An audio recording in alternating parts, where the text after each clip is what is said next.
1970களில் Delhi cloth mills அலுவலகம் பரபரப்பாக செயல்பட்டுக் கொண்டிருந்தது. அங்கு டிஜிட்டல் கால்குலேட்டர்களுக்கான மென்பொருளை உருவாக்கும் பொறியாளராக பணியாற்றிய இளைஞர் ஒருவருக்கு நம்முடைய வாழ்க்கையை கால்குலேட்டர்களை உருவாக்கி காலம் தள்ள போகிறோமா அல்லது நீண்ட நாள் லட்சியமான கணினி நிறுவனத்தை தொடங்கி தொழிலில் ஜெயிக்கப் போகிறோமா என்கிற கேள்வி எழுந்தது. உடனே தன்னை போல் சுய தொழில் தொடங்க ஆர்வமாக உள்ள சக ஊழியர்கள் 6 பேரை திரட்டி அலுவலக கேண்டீனில் ஒரு சந்திப்பை ஏற்படுத்தினார்.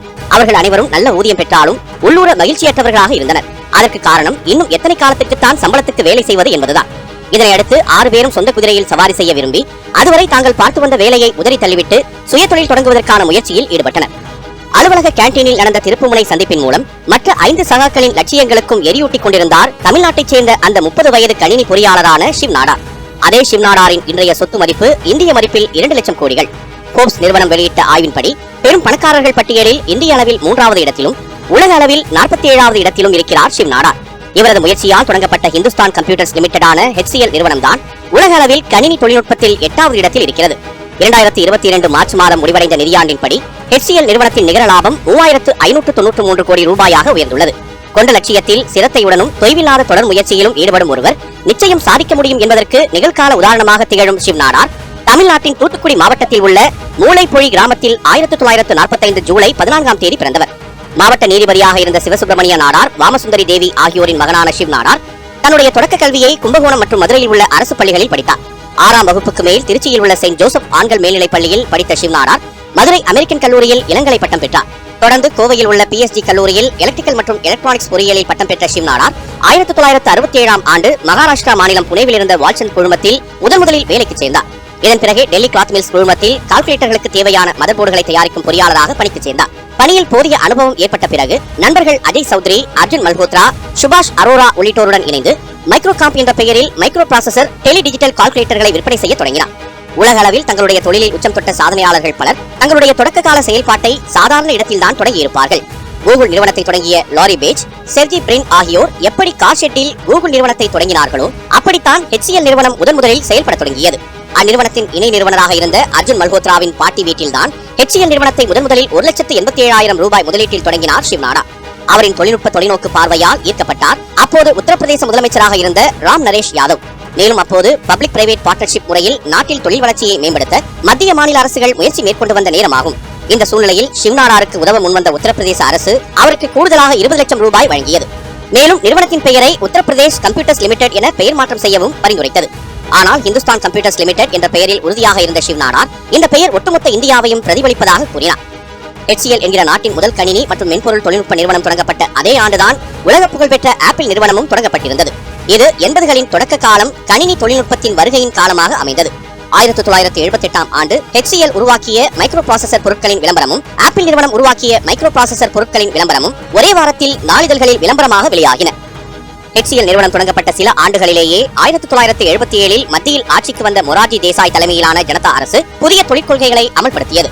பொதுவாக அரசு கொண்டு வரும் புதிய தொழில் கொள்கைகள் முதல் தலைமுறை தொழில் முனைவோர்களுக்கு புதிய கட்டுப்பாடுகளை விதித்து பாதிப்புகளை ஏற்படுத்தும்.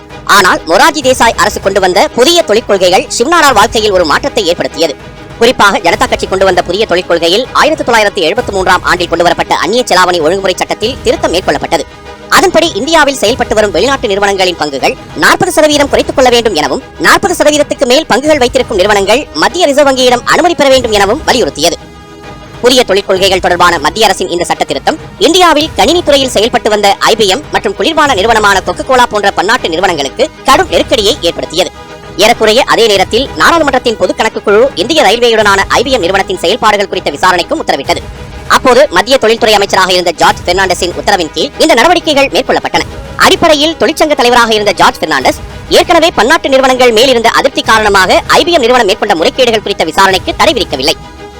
IBM தொடர்பான விசாரணையை கிரேந்திரநாத் முகர்ஜி தலைமையிலான மத்திய தணிக்கைத்துறை மேற்கொண்டது. விசாரணையில் IBM நிறுவனம் பில்லிங், கம்ப்யூட்டர்கள் சார்ந்த பொருட்கள் மீதான விலை நிர்ணயம், இறக்குமதி உரிமைகள் தவறாக பயன்படுத்தியது போன்ற நடவடிக்கையால் மத்திய அரசுக்கு வரவேண்டிய வருவாய் ஏமாற்றப்பட்டுள்ளதாக கண்டறியப்பட்டது. IBM நிறுவனத்துக்கு நெருக்கடி முற்றிய நிலையில் தொழில்துறை அமைச்சர் ஜார்ஜ் பெர்னாண்டஸுடன் பேச்சுவார்த்தை நடத்தியது. ஆனால் IBM நிறுவனம் அதிகாரப்போக்குடன் நடந்து கொண்டதால் நாட்டை விட்டு வெளியேறுமாறு கூறினார் ஜார்ஜ் பெர்னாண்டஸ். வேறு வழியின்றி IBM நிறுவனமும் 1977இல் நாட்டை விட்டு வெளியேறியது. அதே நேரம் மேக் இன் இந்தியா எனும் எழுத்துடன் தயாரான HCL நிறுவனத்தின் கணினி மற்றும் மென்பொருட்கள் சிவப்பு கம்பளம் விரித்து வரவேற்கப்பட்டன. HCL நிறுவனம் தொடங்கப்பட்ட ஓராண்டிற்குள்ளாகவே 1978இல் இந்தியாவின் முதல் குறுங்கணினியை அறிமுகப்படுத்தினார் ஷிவ் நாடார்.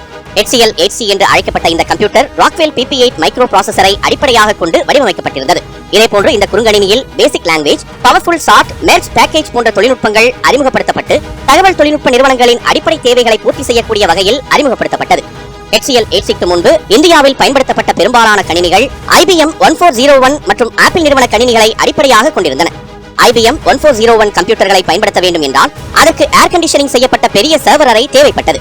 மேலும் IBM 1401 வகை கம்ப்யூட்டர்கள் இரண்டாம் தலைமுறை டிரான்சிஸ்டர் தொழில்நுட்பத்தை அடிப்படையாக கொண்டது என்பதால் மிகவும் குறைந்த வேகத்துடனேயே செயல்பட்டன. இந்த வகை கணினிகளை ஓராண்டுக்கு குத்தகைக்கு எடுக்க 5 லட்சம் ரூபாய் செலவிட வேண்டியிருந்தது.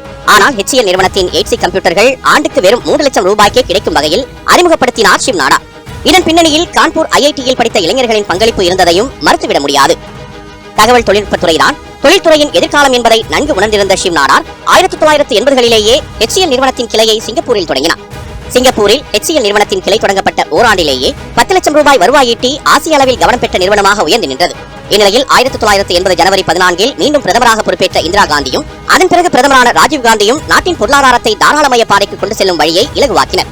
இதன் காரணமாக இந்தியாவில் உலகளாவிய தொழில்நுட்பங்களை ஏற்றுக்கொள்வதற்கு கணினி சந்தை திறந்துவிடப்பட்டது. இது நாட்டில் கணினி துறையில் ஈடுபட்டு வந்த ஷிவ் நாடார் போன்ற தொழில் முனைவோர்களின் திட்டங்களுக்கு பச்சைக்கொடி காட்டுவதாக அமைந்திருந்தது. இந்த காலகட்டத்தில் HCL நிறுவனத்தால் உருவாக்கப்பட்ட பர்சனல் கம்ப்யூட்டர்களில் BCB, யுனிக்ஸ் போன்ற ஆபரேட்டிங் சிஸ்டம் பயன்படுத்தப்பட்டன. குறிப்பாக 1986 ஆண்டளவில் இந்தியாவில் ஒரு நடுத்தர குடும்பத்துக்கு கம்ப்யூட்டர் வாங்குவதெல்லாம் பகல் கனவாக இருந்த நேரத்தில் HCL நிறுவனம் தங்களுடைய பர்சனல் கம்ப்யூட்டர்களின் விலையை 42,000 ரூபாயிலிருந்து அதிரடியாக 20,000 ரூபாயாக குறைத்தது.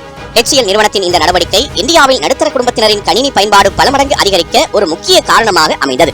எளிய குடும்ப பின்னணியில் இருந்து வந்த ஷிவ் நாடார் தன்னுடைய நிறுவனத்தின் கம்ப்யூட்டர்களை சாதாரண மக்களும் பயன்படுத்த வேண்டும் என்பதில் கவனமாக இருந்த காரணத்தால் தான் அதிரடியாக விலை குறைப்பில் ஈடுபட்டார். இதனால் கம்ப்யூட்டர் வாங்க வேண்டும் எனும் கனவுடன் இருந்த மக்களுக்கு அந்த கனவு கைகூடியது. இதனையடுத்து 2003ஆம் ஆண்டு நாட்டிலேயே 1 லட்சம் பர்சனல் கம்ப்யூட்டர்களை விற்பனை செய்த முதல் நிறுவனமாக HCL உயர்ந்திருந்தது. அதேபோன்று சில்லறை வணிகத்தில் ஈடுபட்டிருந்த மற்ற கணினி நிறுவனங்களும் தங்களுடைய கணினிகளின் விலையை குறைக்க வேண்டிய கட்டாயத்திற்கு தள்ளப்பட்டன. 1988 நாட்டிலேயே தயாரிக்கப்பட்ட முதல் சைமெட்ரிக் ப்ராசஸர் தொழில்நுட்பம் கொண்ட கணினியை தகவல் தொழில்நுட்ப ஹார்ட்வேர் வணிகத்தில் HCL ஆபீஸ் ஆட்டோமேஷன் என்ற மற்றொரு நிறுவனத்தையும் தொடங்கினார் ஷிவ் நாடா. இந்நிறுவனம் மிக விரைவில் இந்தியாவின் முன்னணி நிறுவனமாக உருவெடுத்ததுடன் 1987 HCL நிறுவனத்துக்கு 100 கோடி ரூபாய் வருவாயை பெற்று தந்த இந்தியாவின் நம்பர் 1 நிறுவனமாகவும் இடம் பிடித்தது. கணினி மற்றும் தகவல் தொழில்நுட்பத்தில் கோலோச்சி இருந்த அமெரிக்காவைச் சேர்ந்த நிறுவனத்துடன் இணைந்து 1989ஆம் ஆண்டு HCL அமெரிக்கா எனும் நிறுவனத்தை தொடங்கினார் ஷிவ் நாடா. ஆனால் அந்நாட்டில் ஏற்கனவே பல நிறுவனங்கள் தகவல் தொழில்நுட்பத் துறையில் செயல்பட்டு வந்ததால் அமெரிக்காவில் HCL நிறுவனத்தால் பெரிய வெற்றியை பெற முடியவில்லை. அதே நேரம் உலக அளவில் 3ஆம் இடத்தில் இருந்த ஹெவ்லெட் பேக்கெட் நிறுவனத்துடன் 34,400 கோடி ரூபாய் அளவுக்கு ஜாயிண்ட் வெஞ்சர் ஒப்பந்தம் மேற்கொண்டதன் அடிப்படையில் இந்தியாவில் HCL நிறுவனத்தை HCL HP நிறுவனமாக பதிவு செய்தார் ஷிவ் நாடா. இதன் மூலம் HCL நிறுவனம் உள்ளூர் சந்தையில் தவிர்க்க முடியாத சக்தியாக மாறியதுடன் கணினி மென்பொருள் துறையில் அசுர பாய்ச்சலையும் ஏற்படுத்தியது. ஆனால் 1996 HP நிறுவனத்துடனான ஒப்பந்தம் முடிவுக்கு வந்ததால் HCL டெக்னாலஜிஸ் என தன் நிறுவனத்தின் பெயரை மாற்றினார் ஷிவ் நாடா. மேலும் 1998ஆம் ஆண்டுக்கு முன்பாக HCL Technologies, HCL Infosystems, HCL Comnet, HCL Perot and NIIT என 5 புதிய நிறுவனங்களையும் தொடங்கியிருந்தார். தேசிய பங்கு சந்தையை டிஜிட்டல் தொழில்நுட்பத்தில் மாற்றி அமைப்பதிலும் HCL வெற்றி பெற்ற நிறுவனமாக வளர்ந்து நின்றது. நாட்டின் தொலைத்தொடர்பு சேவைகளை மேம்படுத்துவதில் நோக்கியா நிறுவனத்துடன் இணைந்து செல்போன் சேவையிலும் HCL ஈடுபட்டது. 2000ஆம் ஆண்டின் தொடக்கத்தில் HCL நிறுவனம் வருவாயில் இந்தியாவின் 2வது பெரிய தகவல் தொழில்நுட்ப நிறுவனமாக வளர்ந்திருந்தது. TCS நிறுவனத்திற்கு அடுத்தபடியாக இருந்த HCL, விப்ரோ மற்றும் இன்ஃபோசிஸ் நிறுவனங்களை எல்லாம் பின்னுக்கு தள்ளி 2ஆம் இடத்தை பிடித்திருந்தது. 2001ஆம் ஆண்டுக்கு பிறகு இணைய சேவையின் பயன்பாடு அதிகரித்த நிலையில் HCL நிறுவனம் கணினிகளை தயாரிப்பது மற்றும் கணினி பொறியியல் நிறுவனங்களுக்காக ஆராய்ச்சி மற்றும் மேம்பாடு தொடர்பான சேவைகளை வழங்குவதில் முழு கவனம் செலுத்த முடிவு செய்தது. குறிப்பாக 27 ஆண்டுகளுக்கும் மேலாக டச் வங்கி, British Telecom, Deluxe Corporation, Perot Systems ஆகிய நிறுவனங்களின் ஆராய்ச்சி மற்றும் மேம்பாடு பணிகளை HCL நிறுவனம் மேற்கொண்டது. இந்நிறுவனங்கள் BPO மற்றும் பைனான்சியல் சர்வீசஸ் மார்க்கெட் பணிகளிலும் ஈடுபட்டு வருகிறது. குறிப்பாக உலகின் மிகப்பெரிய விமான சேவை நிறுவனமான போயிங் நிறுவனத்திற்கு மென்பொருள் சேவையை ஷிவ் நாடாரின் HCL நிறுவனம் தான் வழங்கி வருகிறது. இந்நிலையில் எத்தியோப்பியாவுக்கு சொந்தமான போயிங் 737 மேக்ஸ் விமானம் சில ஆண்டுகளுக்கு முன்பு 356 பயணிகளுடன் விபத்துக்குள்ளாகியது.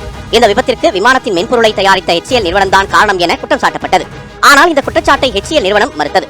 2004க்கு முன்பு வரை HCL Technologies, HCL Infosystems, HCL காம்நெட் என பல்வேறு பெயர்களில் இருந்த 5 நிறுவனங்களையும் HCL டெக்னாலஜிஸ் மற்றும் HCL இன்ஃபோசிஸ்டம்ஸ் என 2 நிறுவனங்களாக பிரித்து நடத்த ஆரம்பித்தார் ஷிவ் நாடா.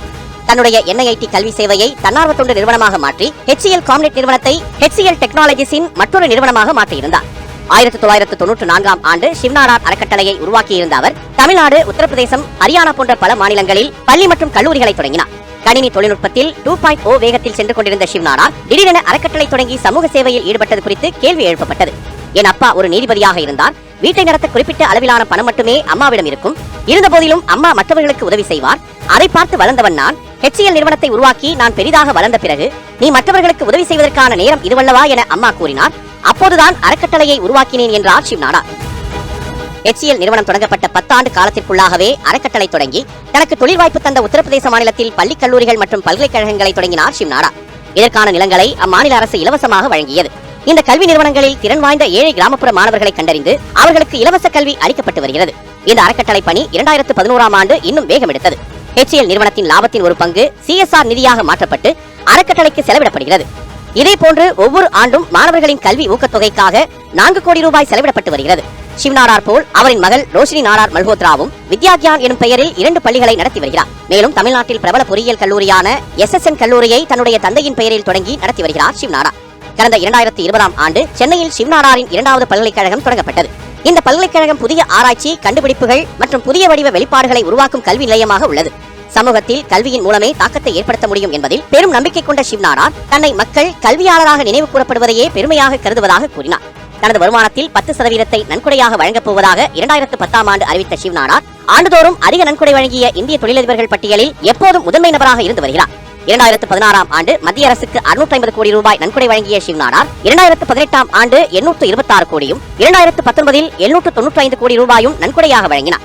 கடந்த நிதியாண்டில் மட்டும் 1263 கோடி ரூபாய் நன்கொடை வழங்கி அதிக நன்கொடை வழங்கியவர் பட்டியலில் 2ஆம் இடத்தில் உள்ளார். முதலிடத்தில் விப்ரோ நிறுவனர் அசிம் பிரேம்ஜி உள்ளார். ஷிவ் நாடாருக்கு அடுத்தபடியாகத்தான் ஆசியாவின் மிகப்பெரிய பணக்காரரான முகேஷ் அம்பானி இடம்பெற்றுள்ளார். அரசின் பல்வேறு நலத்திட்டங்களுக்கும் உறுதுணையாக இருந்து பல்வேறு முக்கிய செயல்பாடுகளிலும் ஈடுபட்டு வரும் ஷிவ் நாடாருக்கு நாட்டின் உயரிய விருதான பத்மபூஷன் வழங்கி கௌரவிக்கப்பட்டது. 1976களில் சொந்தமாக கணினி நிறுவனத்தை தொடங்கிய Shiv Nadar original make in India எனும் கொள்கையை 45 ஆண்டுகளுக்கு முன்பாகவே செயல்படுத்தியவர் என்கிற பெருமையுடன் வலம் வருகிறார். தனிநபரின் முயற்சி கூட்டு உழைப்பால் வெற்றி பெறும் என்பதற்கு உதாரணமாக திகழும் ஷிவ் நாடாரின் HCL நிறுவனத்தில் தற்போது 1,98 பேர் பணிபுரிந்து வருகின்றனர். கொரோனா பெருந்தொற்றின் போது தனியார் நிறுவனங்களில் பணியாற்றிய ஊழியர்கள் மிகுந்த நெருக்கடிக்கு மத்தியிலேயே பணி செய்த போது தமது நிறுவனத்தில் பணிபுரிந்த ஒவ்வொருவருக்கும் தலா 37 லட்சம் ரூபாய் மதிப்பில் மருத்துவ காப்பீடு வழங்கினார் ஷிவ் நாடார். இதேபோன்று சிறப்பாக பணியாற்றும் ஊழியர்களுக்கு பென்ஸ் கார் மற்றும் சிறப்பு ஊக்கத்தொகை உள்ளிட்டவையும் உண்டு. HCL வருகையின் போது நாட்டிலிருந்து வெளியேறி IBM நிறுவனத்துடன் இணைந்து கணினி IP துறையில் பல்வேறு புதுமைகளை நிகழ்த்தியிருக்கிறார் ஷிவ் நாடார். 2019ஆம் ஆண்டு IBM நிறுவனத்தின் IP தொழில்நுட்பத்தை 1.8 பில்லியன் அமெரிக்க டாலருக்கு HCL நிறுவனம் வாங்கி சாதனை படைத்தது. இந்நிலையில்தான் 2020ஆம் ஆண்டு HCL நிறுவனத்தின் நிர்வாக குழு தலைவர் பதவியிலிருந்து விலகி தன்னுடைய பதவியை மகள் ரோஷினி நாடார் மல்ஹோத்ராவுக்கு வழங்கினார். அதே சமயம் HCL நிறுவனத்தின் சீஃப் ஸ்ட்ராட்டஜிக் ஆபீசர் பொறுப்பின் மூலம் நிர்வாக இயக்குநராக தொடர்ந்து வழிகாட்டி வருகிறார். HCL நிறுவனத்தின் நிர்வாக குழு தலைவராக தேர்வாகியுள்ள ரோஷினி நாடாரும் தனது தந்தை வழியில் பல வெற்றிகர திட்டங்களை செயல்படுத்தி வருகிறார். HCL டெக்னாலஜிஸ் நிறுவனத்தின் பிரிட்டன் கிளை சார்பாக சுவிஸ் நாட்டை மையமாக கொண்டு இயங்கி வரும் டிஜிட்டல் வங்கி மற்றும் வெல்த் மேனேஜ்மெண்ட் ஆலோசனை நிறுவனமான கான்ஃபினல் AGயை வாங்கியிருப்பது ரோஷினியின் வருகைக்கு பிறகு நிகழ்ந்த அதிமுக்கிய நிகழ்வாகும். இந்திய மதிப்பில் இது 4183 கோடி ரூபாயாகும். 1976ஆம் ஆண்டு ஒரு அடைமழை நாளின் போது சொந்தமாக கணினி நிறுவனத்தை தொடங்க வேண்டும் என்ற ஆவலுடன் தன் சிறகுகளை விரித்த ஷிவ் நாடார் கடந்த 45 ஆண்டுகளுக்கும் மேலாக ஒரு பெரும் சாம்ராஜ்யத்தை உருவாக்கிய திருப்தியுடன் இன்னும் உயரே பறந்து கொண்டிருக்கிறார்.